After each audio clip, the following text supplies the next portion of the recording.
use hard money and private creative financing, and you can get deals for free.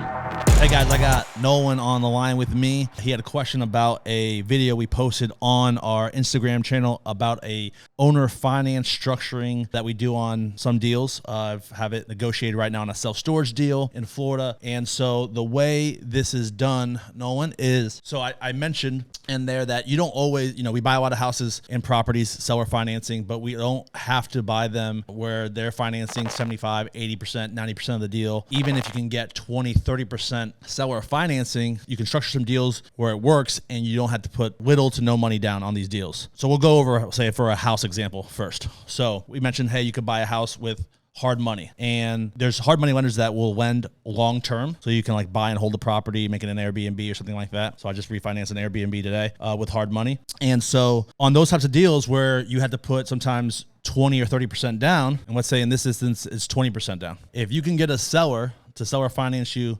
20%, that 20%, and say they want 200, your cash offers, 140, doesn't work. They want 200, you need 40 grand down. Everything appraised is good. The lender said, hey, they'll give you the 80%. You need that 40 grand, which is the 20%. So what you're going to do in these situations is you're going to do an agreement with the seller that you're buying this property for the 200. You're going to have a second agreement that says they're going to lend to you 40K. At closing, they're going to hold in escrow. The title company is going to hold in escrow that 40 grand. So the 20% down. So the title company at closing, you're going to come to the closing with full funds from the hard money lender, and either that 20% down is going to come from either a private lender, that's what we typically use, or a transactional funding person, which there's transactional funders out there who will do it for like 1 or 2%. And so essentially you bring all the money to closing. They're going to hold back the seller's proceeds, that 40K. The next day, the title company is going to release to you that money. So once you get that capital back, typically they don't even release it to you for transactional funding. They pay the transactional funder directly. So the money from the seller at seller financing is going to pay back your private lender or the transactional funding person that 40 grand, which is 20%. So in turn, you're coming out of pocket zero money. In reality, you're going to have some closing costs and whatnot. And you can, if you can negotiate 25% from seller financing and you only have to put 20% down, then that could cover probably closing cost and maybe even give you some money back as well. So that is kind of the gist of it. And you can do the same thing with commercial properties. Like if,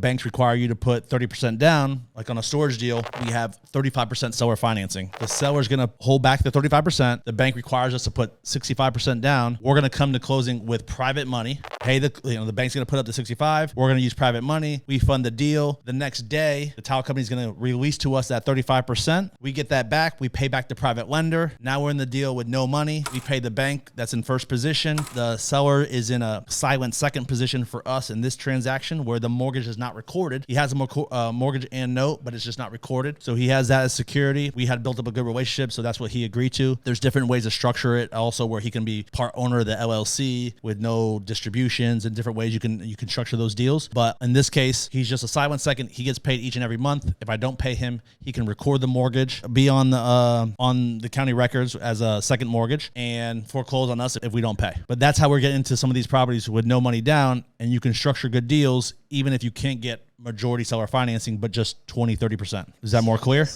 I think where I'm getting lost at is, all right, same example. We got that house we're going to make an offer on it, $200,000.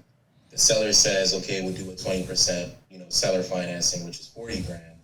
So am I then going to the hard money lender and saying I need 200 grand, or am I going to the hard money lender and saying I only need 40?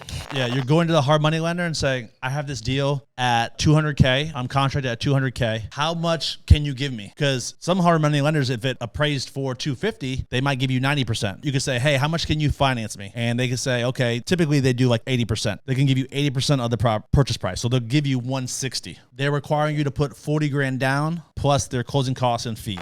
So I would have to come up with 40 grand to put down plus the closing costs.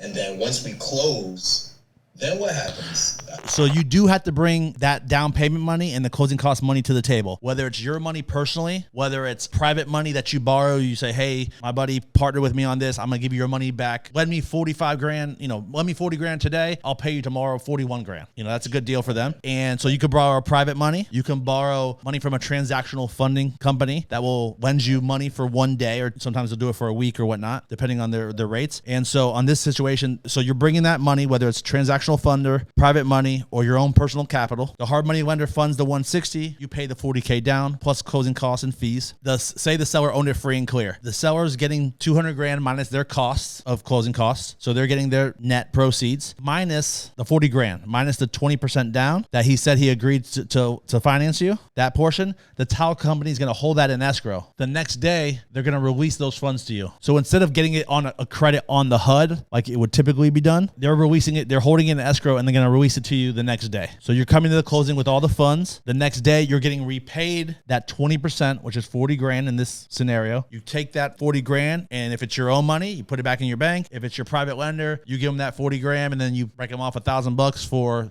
interest for lending you money. On the transactional funding, they're going to charge you 1 or 2 points. So they're going to charge you, $400, $800, and then the title company will pay them from the seller's seller finance portion that he agreed to hold back in escrow. That's the part that hangs me up. Yeah, because I'm like hearing, okay, going to the hard money guy or wherever, how much can you give me? They say, okay, we'll give you 160. I go to my buddy, I say, hey, I need 40 grand to close on this deal. I'll give you back 41 grand tomorrow. But that 40 grand, I'm thinking that it's owed.